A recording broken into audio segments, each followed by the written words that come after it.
Shalom. Pada video kali ini kita akan membahas tentang teori maskulinitas berdasarkan perspektif Janet Saltman Cavet.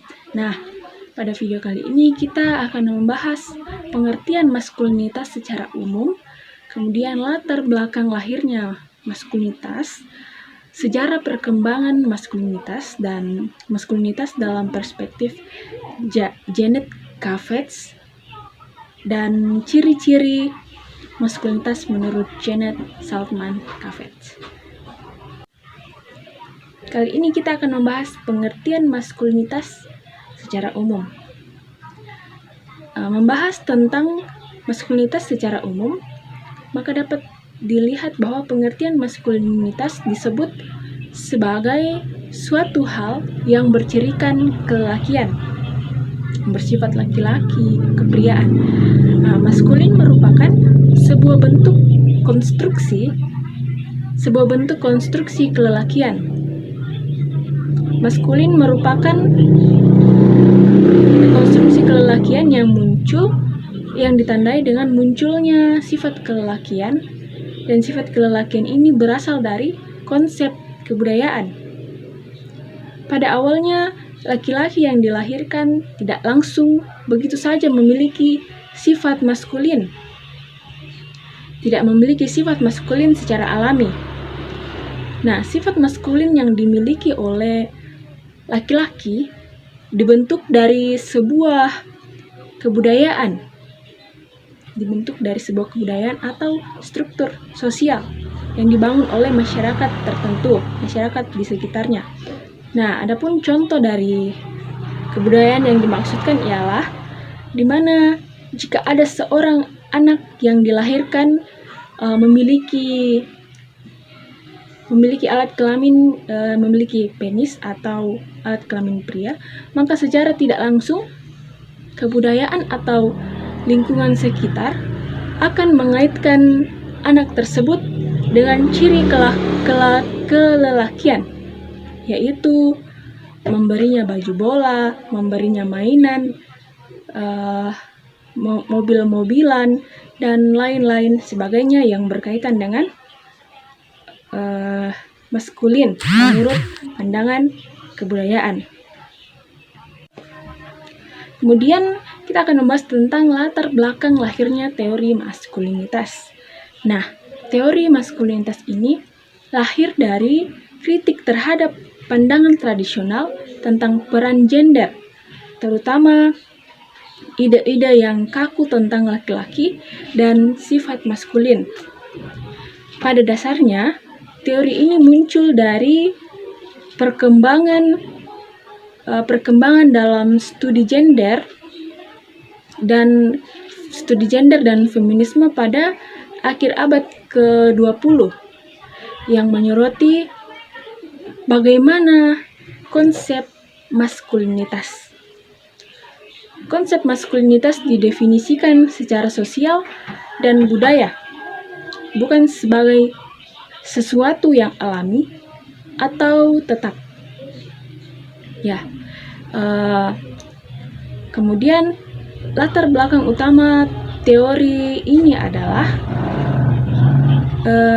kesadaran bahwa maskulinitas seringkali dikaitkan dengan kekuatan dominasi dan ketidakpekaan yang menciptakan tekanan bagi pria untuk memenuhi ekspektasi tersebut. Nah, teori ini juga mempertanyakan konstruksi sosial yang mempromosikan hierarki antara jenis kelamin, termasuk dominasi pria atas wanita, dan pria yang dianggap kurang maskulin. Teori maskulinitas menekankan adanya banyak cara menjadi pria.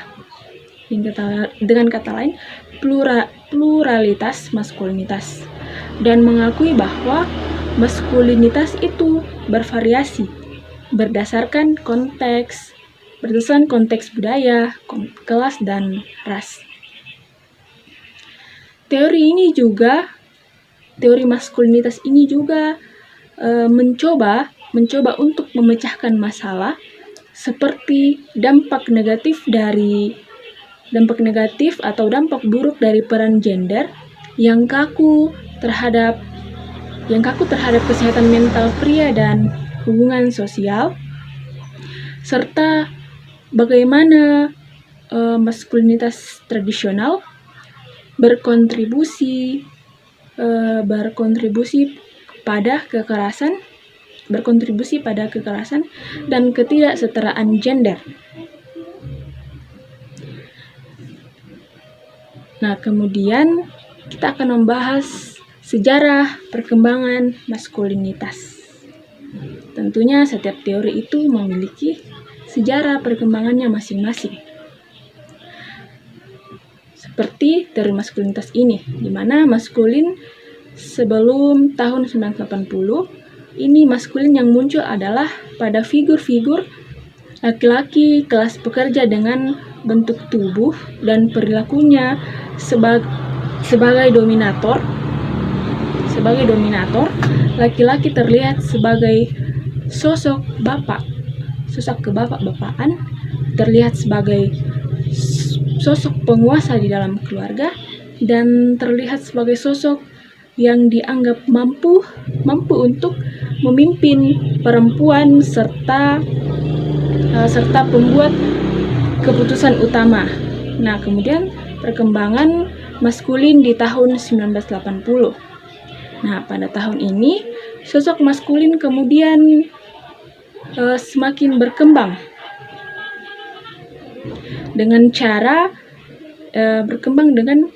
yang berbeda dari tahun 1980. Nah, maskulin pada perkembangan ini bukanlah laki-laki yang berbau Old Spice lagi.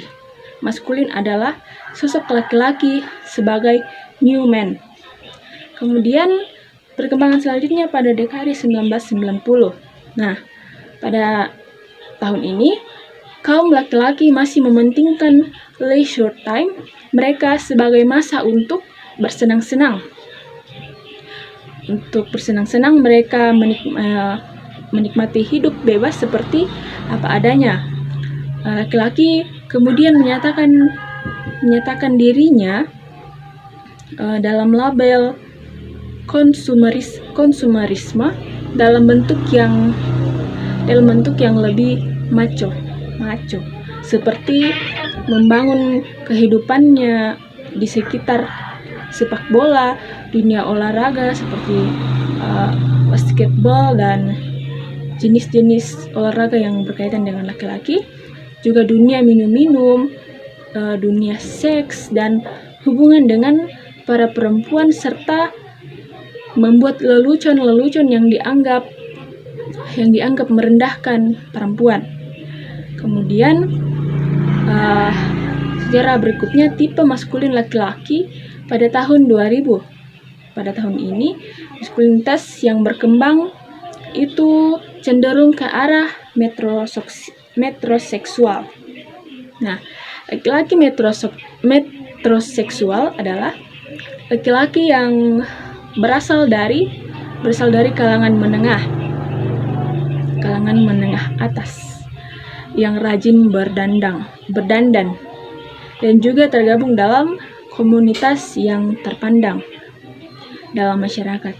Nah, pada saat ini laki-laki itu mulai memperhatikan penampilan fisik mereka supaya mereka terpandang di dalam masyarakat. Kemudian kita akan membahas tentang maskulinitas dalam pandangan Janet Salzman Caffett.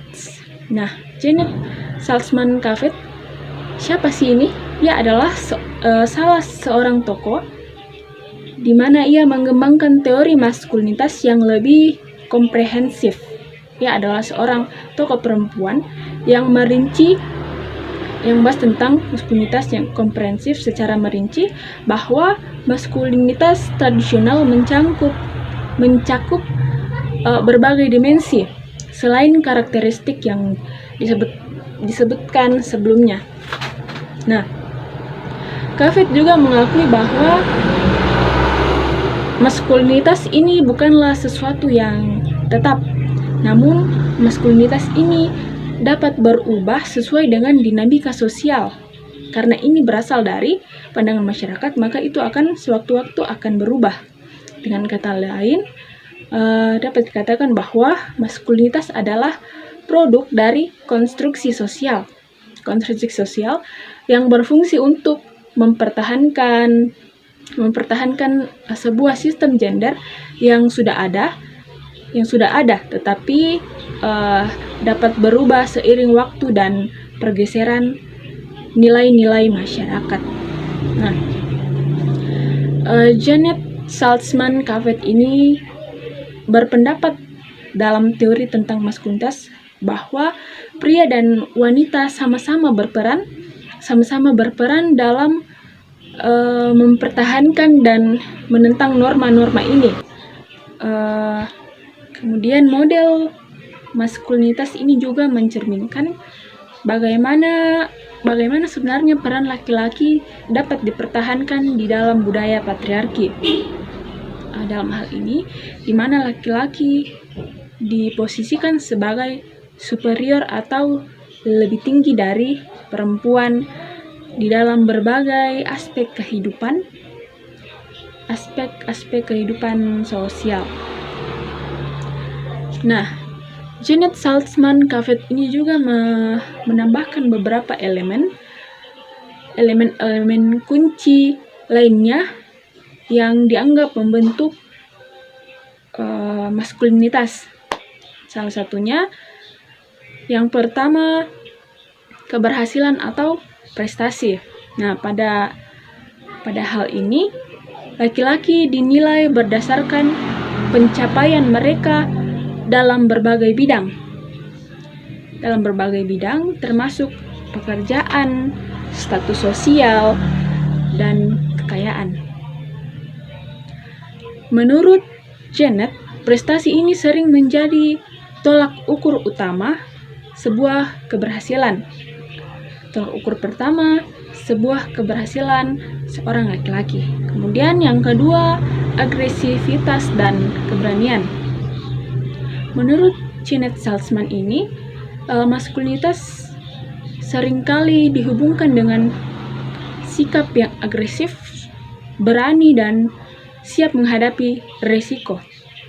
Nah, pada hal ini, sikap ini dianggap penting dalam menunjukkan dominasi dan kontrol. Kemudian yang ketiga, kontrol emosional.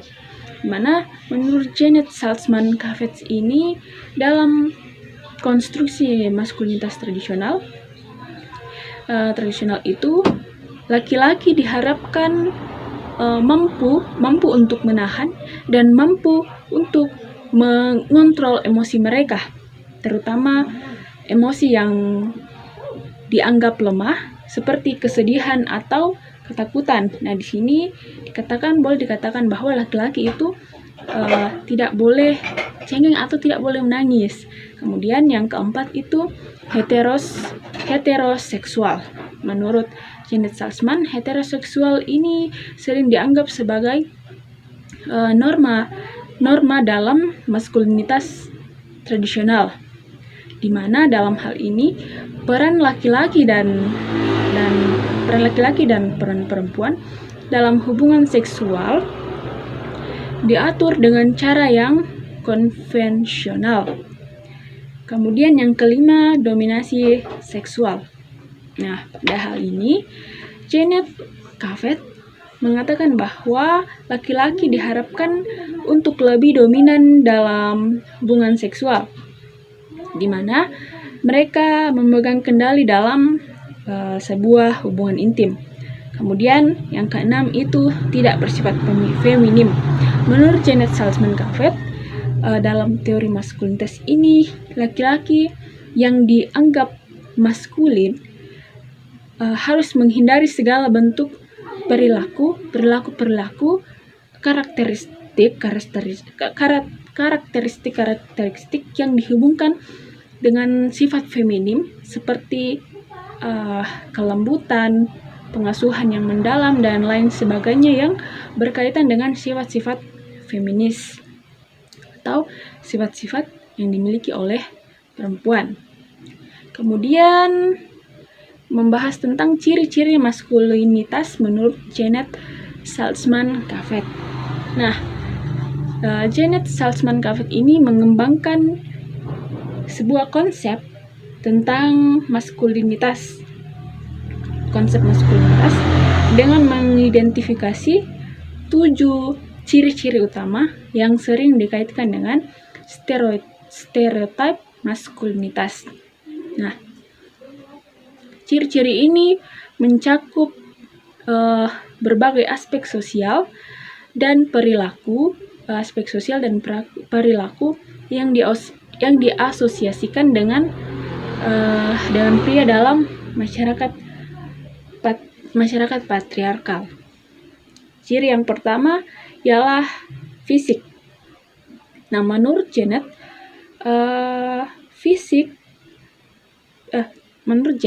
pria dianggap kuat secara fisik, berani, tangguh, dan aktif dalam sebuah aktivitas yang membutuhkan kekuatan dan ketangguhan.